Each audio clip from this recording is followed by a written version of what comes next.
अस्सलाम वालेकुम students. Operating system की वीडियो लेक्चर सीरीज में आज जिस टॉपिक के ऊपर हम बात करने के लिए जा रहे हैं वो है प्रोसेस कंट्रोल ब्लॉक या जिसे पीसीबी भी कहा जाता है।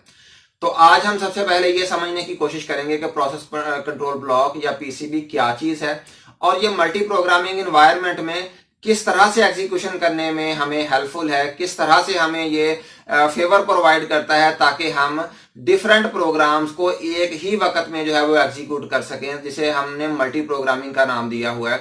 तो मल्टी प्रोग्रामिंग के अंदर स्टूडेंट्स आपको पता है कि हमें कॉन्टेक्स्ट स्विच करना पड़ता है। कॉन्टेक्स्ट स्विच का मतलब ये है कि भाई हमें एक प्रोसेस हमने लोड कर लिया मेमोरी के अंदर, अब उस प्रोसेस का अभी काम कंप्लीट नहीं हुआ था, उसकी एग्जीक्यूशन अभी कंप्लीट नहीं हुई थी, तो हमें दूसरा प्रोसेस जो है वो लोड करना पड़ा और इस प्रोसेस को निकालना पड़ा।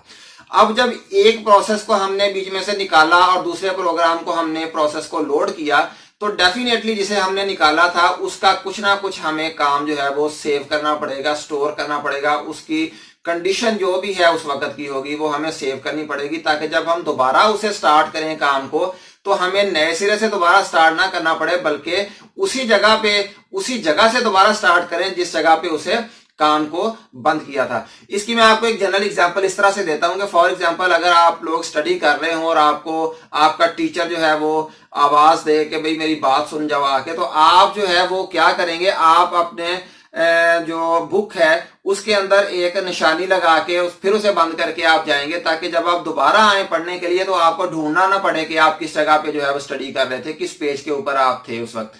तो जब आप दोबारा आएंगे वापस तो आप डेफिनेटली उस निशानी को उठाएंगे और वहां से दोबारा स्टडी करना शुरू कर देंगे, पढ़ना शुरू कर देंगे। तो इसी काम के लिए जब प्रोसेस जो है वो एक प्रोसेस को मेमोरी में से निकाला जाता है और नए को लोड किया जाता है तो फिर उस वक्त कुछ निशानियां जो हैं उसकी वो सेव की जाती हैं।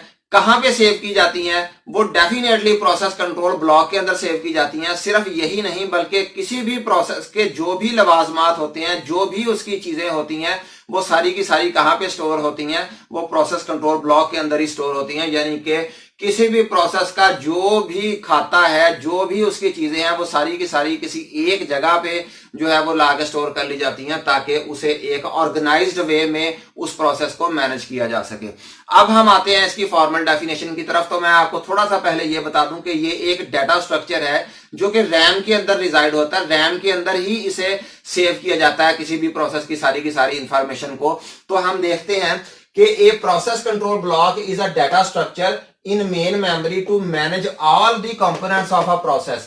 It is also called a task control block. तो इसे प्रोसेस कंट्रोल ब्लॉक पीसीबी के साथ साथ इसे टास्क कंट्रोल ब्लॉक भी कह दिया जाता है।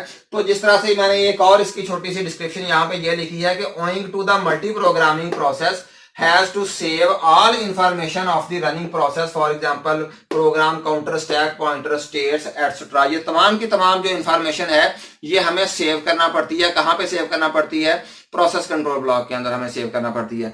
तो प्रोसेस कंट्रोल ब्लॉक किन किन चीजों को सेव करता है, अभी हम ये देखने के लिए जा रहे हैं कि प्रोसेस कंट्रोल ब्लॉक वो कौन कौन सी चीजें हैं जो हमें प्रोसेस कंट्रोल ब्लॉक के अंदर सेव करनी पड़ती हैं। तो चलिए आइए देखते हैं। सबसे पहले हमारे पास है पॉइंटर। पॉइंटर जो है ये स्टैक पॉइंटर होता है। पॉइंटर जो है ये पोजीशन ऑफ द प्रोसेस जो है उसे अपने अंदर सेव करता है कि हमारा प्रोसेस जो है इस वक्त किस कंडीशन में है, किस पोजीशन में है इस वक्त। तो दोबारा जब हम उसे दोबारा लोड करेंगे, जब कॉन्टेक्स्ट स्विच होगा, दोबारा लेके आएंगे तो वो उसी पोजीशन से उसे स्टार्ट किया जाएगा।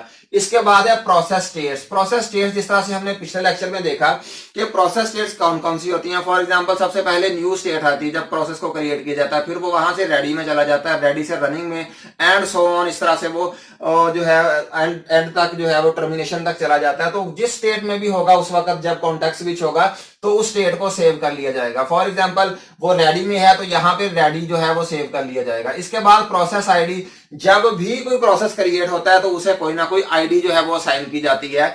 उस आईडी का मतलब ये है कि वो उस प्रोसेस की पहचान है। जिस तरह से आप कोई भी स्टूडेंट जो है जब वो एडमिशन लेता है कॉलेज या यूनिवर्सिटी में तो उसे एक यूनिक रजिस्ट्रेशन आईडी दे दी जाती है, यूनिक रजिस्ट्रेशन नंबर दे दिया जाता है। इसी तरह से हर प्रोसेस को एक प्रोसेस आईडी या प्रोसेस नंबर दे दिया जाता है। इसके बाद है प्रोग्राम काउंटर। प्रोग्राम काउंटर क्या है? प्रोग्राम काउंटर होता है कि address of the next instruction to be executed.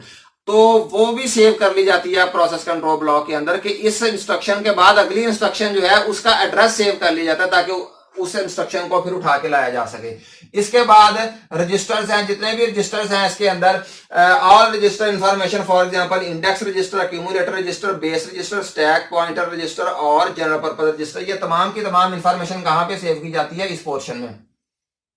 इसके बाद मेमोरी लिमिट्स है हमारे पास। मेमोरी मैनेजमेंट की इंफॉर्मेशन जितनी भी है मेमोरी के रेलिवेंट, वो सारी की सारी मेमोरी लिमिट्स में यहाँ पे सेव की जाती है। कौन कौन सी इंफॉर्मेशन हो सकती है, फॉर एग्जांपल पेज टेबल हो सकते हैं, सेगमेंट टेबल, ये इंशाल्लाह ताला हम जो नेक्स्ट लेक्चर्स हैं उनमें इन बातों को डिस्कस करेंगे, इन कॉन्सेप्ट्स को।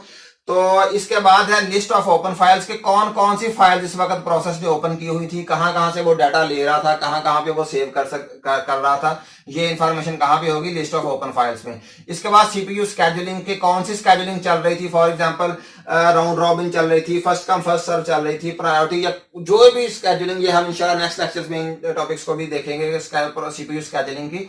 तो वो वाली इंफॉर्मेशन यहाँ पे स्टोर कर रहा था। अकाउंटिंग इंफॉर्मेशन में भाई कौन कौन से रिसोर्सेज हैं जो इस वक्त हमारा कंप्यूटर जो है हमारा प्रोसेस इस्तेमाल कर रहा है, वो सारी की सारी अकाउंटिंग इंफॉर्मेशन।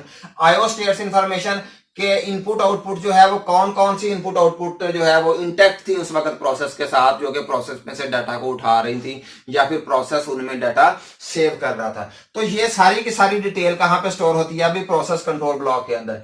इसके बाद मैं आपको थोड़ा सा इसका जो है वो बताता हूं, कॉन्सेप्ट बताता हूं। प्रोसेस टेबल जो है ये एक कॉन्सेप्ट है प्रोसेस टेबल का, कि जिसके अंदर प्रोसेस आईडी स्टोर होता है और प्रोसेस कंट्रोल ब्लॉक की इंफॉर्मेशन स्टोर होती है सारी। किसके अंदर स्टोर? प्रोसेस टेबल के अंदर। ये प्रोसेस टेबल की फील्ड्स होती हैं, इन फील्ड्स के अंदर प्रोसेस कंट्रोल ब्लॉक की इंफॉर्मेशन भी सेव होती है और प्रोसेस आईडी भी। इनके आइडेंटिफिकेशन कौन कर रहा होता है? बेसिकली प्रोसेस आईडी कर रहा होता है, यानी कि 1 प्रोसेस आईडी, 2, 3, 4, और ये वाली फील्ड जो है इसमें सारी की सारी इंफॉर्मेशन, ये जो हमने डिस्कस की है, ये सारी की सारी इंफॉर्मेशन प्रोसेस टेबल के अंदर स्टोर होती है। तो आज उम्मीद करता हूं कि आप लोगों को प्रोसेस कंट्रोल ब्लॉक की समझ आई होगी और आपने बड़ी अच्छी तरह से इसे अंडरस्टैंड किया होगा। इंशाल्लाह नेक्स्ट लेक्चर में किसी और टॉपिक को एक्सप्लोर करेंगे। तब तक के लिए अल्लाह हाफिज।